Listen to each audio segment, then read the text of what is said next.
लागला कॉल? लागला काय? लागला का? तुम्ही जा इथून, मी सांगितलं ना तुम्हाला मला नाही बोलायचंय तुमच्याशी. शेम टू यू. तू जाहीत ना. तुला कळत कसं नाही तुझी या घराला गरज नाही म्हणून? हा? तू जाहीत ना. आणि कसं आहे, पुरुषाचं मन हाय, एका झाडावरून दुसऱ्या झाडावर जायला येळ लागत नाही. मी ओळखते माझ्या नवऱ्याचं मन. हा, मी ओळखते माझ्या नवऱ्याचं मन. तुम्ही नका सांगू मला. अगं अजून तुला काय पुरावा पाहिजेलाय? काय पुरावा पाहिजेलाय? बोल की. अग तू जाहीत ना. नाही जाणार मी. कायद्यानं आणि धर्मानं मी अधिपतींची बायको आहे, मी नाही जाणार इथून. ए, कायद्याची टिमकी माझ्या समोर नाही वाजवायची. हा, कायदा ताईच्या घरी पाणी भरतोय, पाणी. कळलं काय? आणि तू जा बरं इथनं. जाईत ना. निघ. नाही. काय? नाही, तू अशी नाही ऐकणार ग. चल चल अवदसे, तू निघ इथनं. निघ तू. निघ. सोडा मला. माझी वाट लावायला निघाली होतीस ना तू. देवीने आज तुझीच वाट लावली आहे. तू आम्हासनी घराबाहेर काढायला निघाली होतीस. बघ, तुला तुझ्याच नवऱ्यानं घराबाहेर काढलंय. यालाच म्हणत्यात स्वतःच खणलेल्या खड्ड्यात स्वतःच पडणं. दुर्गे सोड.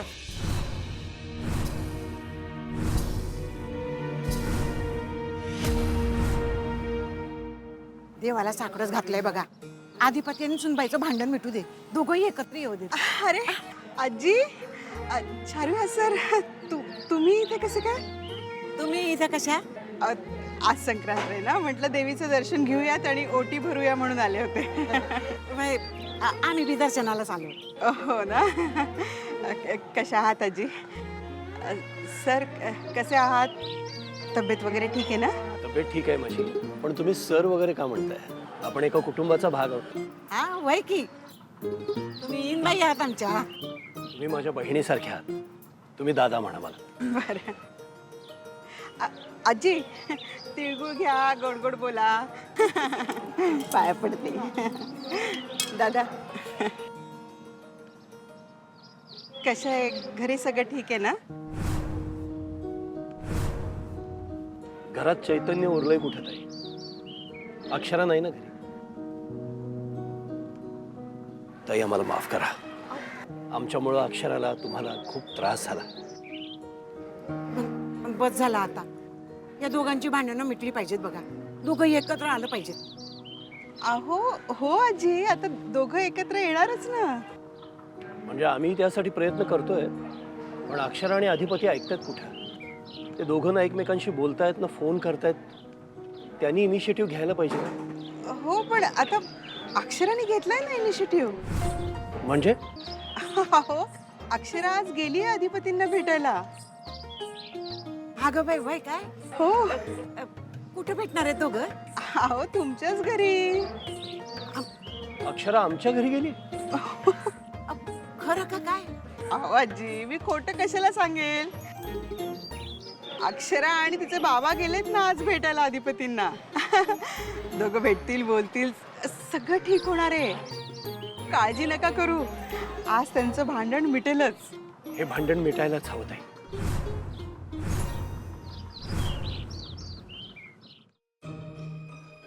चल अक्षू, आता इथे एक क्षणही थांबण्याचा अर्थ नाहीये. बाबा हे घर माझं आहे. सांगितलं ना हो तुम्हाला. होत अधिपतींना भेटल्याशिवाय मी इथून जाणार नाही. आणि तुम्ही इथं असेपर्यंत अधिपती काही येणार नाहीत. मॅडम तुम्ही आमच्यामध्ये पडू नका. आमच्यामध्ये आता तुमचं असं काही राहिलेलं नाही. हे बघा आम्हाला ठाव आहे तुम्हाला हे समज पचवायला जड आहे, तुम्हाला त्रास होणार आहे. पण एक सांगू काय, तुम्ही या घरात आलात का नाही तेव्हाच आम्ही तुमच्या नात्याची एक्सपायरी डेट लिहून ठेवली होती. आम्हाला ठाव होतं हे नातं काही टिकायचं नाही. काय तुम्हाला तरी नातं नगच होतं, पण आमच्या आधिपतीनं काही कळत नव्हतं. पण आता आता हवंय हा हवंय मला नातं. काय हवंय असं तुमच्या वागण्यात तर कधी वाटलं नाही हो. मॅडम मी काही चुकीचं नाही वागलीये. काय सांगताय? चुकीचं नाही वागले. नवरा हवा, सासू न ग, असं कुठं असतंय वय? तुम्ही माझ्या सासू नाही आहात. बरोबर आहे, आम्ही तुमच्या सासू नाही, कारण तुम्ही आमच्या अधिपतींची बायको नाही.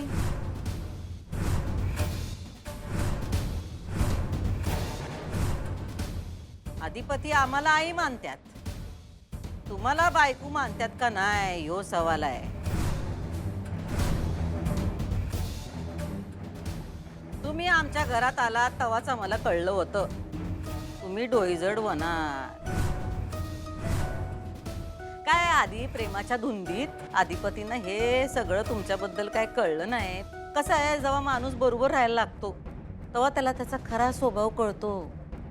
तुम्ही स्वतःचं म्हणणं खरं करणारे हायसा, डोसक्यावर नाचणारे हायसा. आमच्या अधिपतीनं असली बायको कधीच नग होती हा. पण काय आता हे समजत ते तुम्हाला स्पष्टपणे सांगू शकत नाहीत. मग त्यांनी आमचं निमित्त पुढं केलं आणि तुम्हाला घराबाहेर जायला सांगितलं. बघा मॅडम, मला तुमच्याशी काहीही बोलायचं नाही, मला अधिपतींशी बोलायचंय. आमचं ऐका, तुमच्यापेक्षा 4 पावसाळे जास्त बघितलेत आम्ही.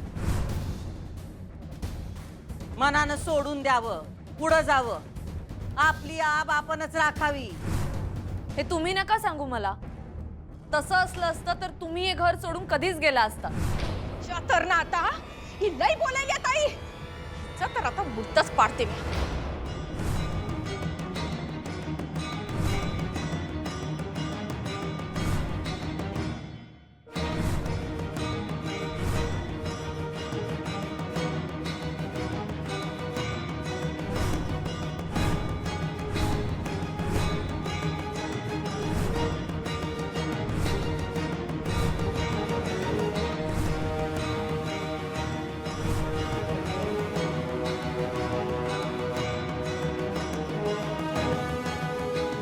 दुर्गे सोड, नाही ताई, आज मी हिला सोडत नाही. दुर्गे सोड म्हणलं नव. सोड त्यांना.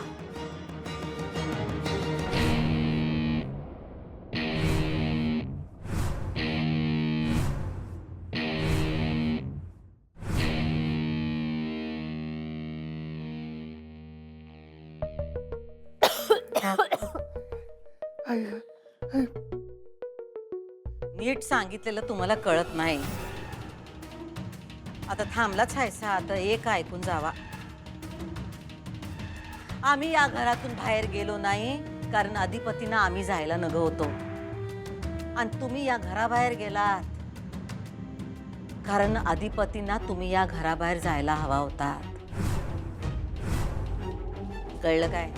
हो जयदेवराव, न्या तुमच्या लेकीला इथून, आणि थोडा जरी स्वाभिमान असेल तर परत आमच्या दारात येऊ नका. कारण आमच्या दारात कधी बी आल्या तर त्यांच्या वाट्याला हेच येणार आहे. तिनं तिचा संसार मोडलाय स्वतःच्या आगाऊपणामुळं. आता जास्त शहाणपणा करू नकोस बाई. लग्न मोडलं, संसार मोडला, ही अशी पोरगी जन्माला घालण्यापेक्षा आई बाप बिन लेकराचेच राहिलेले बरे. चला निघा इथून. अक्षू चल, मी नाही येणार बाबा. अक्षू चल, माझी शपथ आहे तुला. अगं ह्या माणसांची लायकीच नाहीये. आता एक क्षण सुद्धा इथे थांबायचं नाही. माझी मुलगी काय आहे ना ते मला चांगलं माहितीये. अशा 10 अक्षरांना जन्म दिला ना तरी अभिमानच वाटेल मला. तुम्ही कधी पालक झालाच नाही तो. नुसतं आई म्हणून कुणी आई होत नसतं.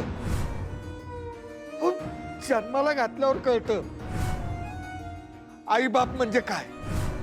ए थेरड्या, निघतोस का? निघतोच आहे. या असल्या असभ्य आणि असंस्कृत घरात माझी मुलगी दिली ना, याचाच मला पश्चाताप होतोय.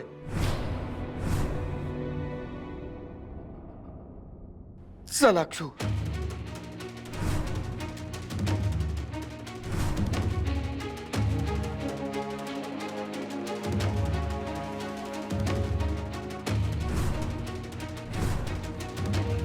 निघ इथनं.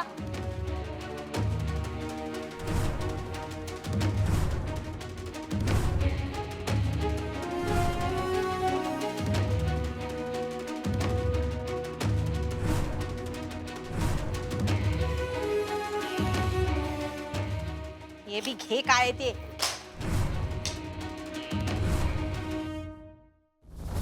ताई, तू त्या म्हाताऱ्याचं बोलणं मनावर घेऊ नकस. अगं तू सख्या आईपेक्षा जास्त केलंस आधिपतींसाठी, आणि त्यासनी तुझी जाणीव हाय. अगं ताई, तू चल बरं आज चल.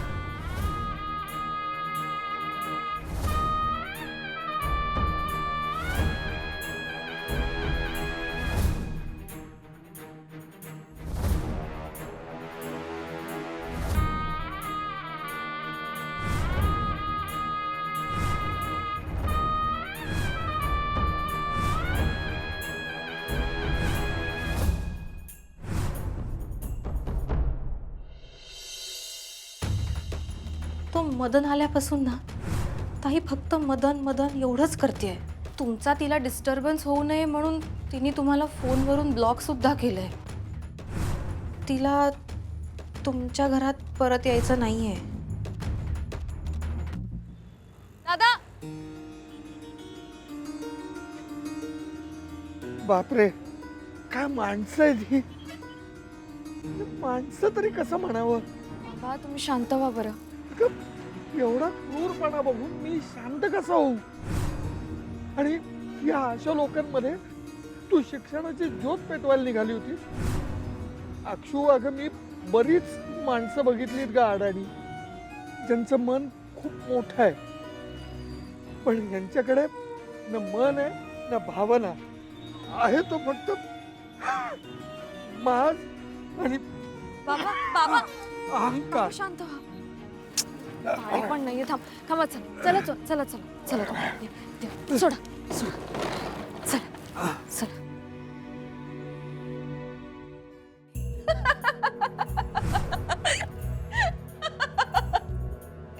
ताई, अगं कसली मजा आली का नाही. मास्तरनीला चांगलाच धडा शिकवला बघ आपण. लई दिवसांचं स्वप्न पुरं झालंय बघ आज माझं. दुचकी मला उठ सूट बोलत होती ग. तिची आणि तिच्या बापाची कसली जिरवली की नाही आपण. ताई, तुला सांगू यो दिस का नाही, मी कवा बी विसरणार नाही. जेव्हा मी मास्तरनीचा गळा दाबला का नाही, असला आनंद झालता म्हणून सांगू. पण ताई तू थांबविलच म्हणून, नाहीतर तिचा आज इशेच संपवून टाकला असता. पण हसलं थोबाड झालतं का नाही तिचं बघण्यासारखं. दुर्गे, थोबाड बंद कर तुझा. काय झालं ताई, तू माझ्यावर का चिडालीस. अगं एवढं मोठं काम पुरं केलंय आपण आज. कोण हायस कोण तू? हा, मोठी गुंडी लागून राहिलीस काय? जेलमध्ये जाऊन हे असलं शिकून आलीस? कुणी सांगितलं होतं ग तुला त्यांचा गळा धरायला? काय कमी जास्त झालं असतं म्हणजे एवढ्यावर पडलं असतं. ताई ते मी रागाच्या भरात. किती वेळा सांगितलंय तुला, तोंडावर आणि रागावर कंट्रोल ठेव. एक गोष्ट ध्यानात ठेव, काय बी झालं तरी आपल्या अंगावर येईल असं काही करायचं नाही. आपण शेफ राहायचं. आपले हात बरबटले नाही पाहिजे, नाहीतर आमच्या समध्या प्रयत्नांवर पाणी फेरशील तू. ताई मला माफ कर. अगं ते जोश मध्ये मी बोलून गेले. हितनं पुढे काळजी घे ना म्या. बरं ताई, आता काय करायचं. ती तर हितनं गेली की. तिनं जर आधिपतीसनी समज सांगितलं तर. त्यांना काय करायचं ते करू दे. आता आम्हाला जे करायचं तेच आम्ही करणार. जर निघ तू. वय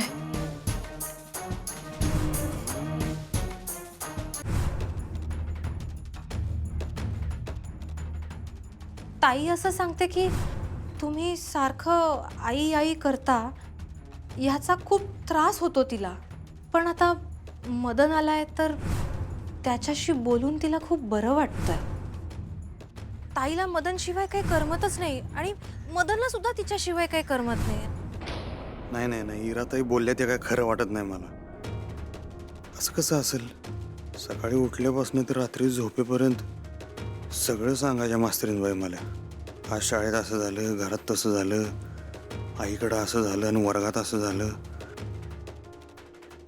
कवा कवा मीच म्हणायचो त्याच नाही, मास्तरीनबाई अहो किती बोलशील, थकत नाही काय तुम्ही? तेव्हा त्या म्हणायच्या की आपल्या माणसासंग बोलण्यात कसला आलाय थकवा. आवडतंय मला सगळं तुमच्या संग शेअर करायला. आता एवढं सगळं सांगत होते तर मग त्या मदनबद्दल कवाच का नाही बोलल्या? नाही म्हणजे मित्र असू शकतोय, पण मला का नाही सांगितलं? त्यांचं आणि माझं ठरलं होतं एकमेकांपासून काही लपवायचं नाही, मग हे का लपवलं? एवढा पत्रव्यवहार वगैरे? मास्तरीनबाई मुद्दाम तर काय करणार नाहीत, पण असं झालं असेल की त्यासनी लपवायचं नसेल, पण सांगण्यासाठी केव्हा वेळच जुळून आली नसेल. असंच असलं पाहिजे आमचं नातं. म्हणजे राव, दो दिल एक जानवाने नातं आहे. त्या काय लपवणारच वे आमच्यापासून? नाही नाही, हे असंच असणार. माझ्या मास्तरीनबाईलाही चांगले आहेत. त्या कशाला काहीतरी म्हणतील असं माझ्याबद्दल. त्यांचं प्रेम आहे माझ्यावर. ह्या इराताईंचा काहीतरी 100% गैरसमज झाला असणार. असं बी आमच्या लग्नापासून दोघींमध्ये वाद होतेच. रागाच्या भरात बोलले असणार काहीतरी इराताई. आणि हे सगळं असं वाया चालू आहे ना. म्हणताना असं व्हायला लागले, गैरसमज व्हायला लागलेत. वाया गैरसमज होणं म्हणजे जरा सगळंच वाया जायचं. राहू दे, मास्तरीनबाईसनी भेटल्याशिवाय काही योग उताडा सुटायचा नाही. मला माहिती आहे माझ्या मास्तरीनबाई कशा आहेत ते मला चांगलं माहिती आहे. त्या चांगल्याच होत्या आणि चांगल्याच आहेत, माहित आहे मला.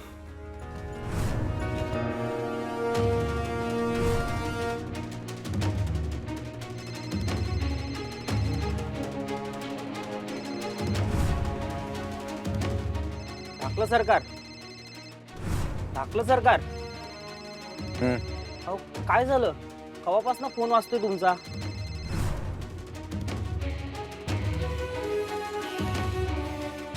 अधिपती फोन का नाही उचलत?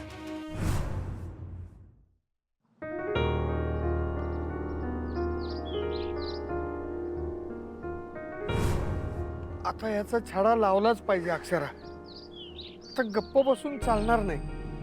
बाबा, आता जे झालं ते झालं, जाऊ दे आता, तो विषय नको पुन्हा. विषय नको? अगं तुझ्या आयुष्याचा प्रश्न आहे. सगळ्या मर्यादा ओलांडल्यात त्यांनी. तुला ढकलून दिलं, मारहाण केली. यांना मी सोडणार नाही आता. यांना काय वाटतं आम्ही गरीब आहोत, काही करू शकत नाही. पण असं नाहीये. अन्याय सहन करणं हा सुद्धा मोठा गुन्हा आहे. तू खूप सहन केलंस, पण आता नाही. तुझा बाप जिवंत आहे अजून. तर बघ मी काय करतो ते. यांच्यावर केसच करतो. आजच माझ्या वकील मित्राला जाऊन भेटतो. बाबा नको. बाबा ऐका माझं. बाबा बाबा ऐका अहो बाबा. बाबा थांबा तुम्ही, ऐका माझं. ऐका, तुम्हाला त्रास होतोय ना? केवढं लागलंय बघा. आपण आता दवाखान्यात जाऊया. मनाला लागलंय ग. त्या आगीत आम्ही आमच्या हाताने तुला ढकलून दिली. इतके दिवस ओढलीस त्या आगीत, पण कुणीच वाचवायला नाही आलं तुला. अधिपती होते बाबा, ते सतत होते माझ्या बरोबर. त्यांनीच घराबाहेर जायला सांगितलं ना तुला?